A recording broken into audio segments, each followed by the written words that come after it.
Teman-teman semuanya dimanapun Anda berada, coba diperhatikan dulu salon yang sangat unik nih teman-teman. Karena aku tengok video yang sangat unik ini memang sangat-sangat lucu sekali aku tengok guys ya. Nah di sini saya perhatikan salonnya lucu sekali.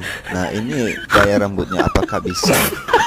Nah itu coba diperhatikan. Nah ini kan unik sekali teman-teman ya.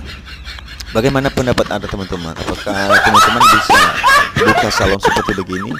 Aku sangka pasti teman-teman juga harus bisa ya.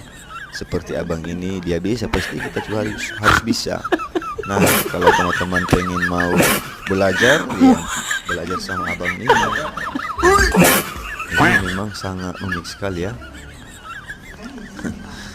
Teman-teman semoga video ini bisa bermanfaat dan jangan lupa di subscribe dan jangan lupa di follow dan di like ya. Sampai jumpa.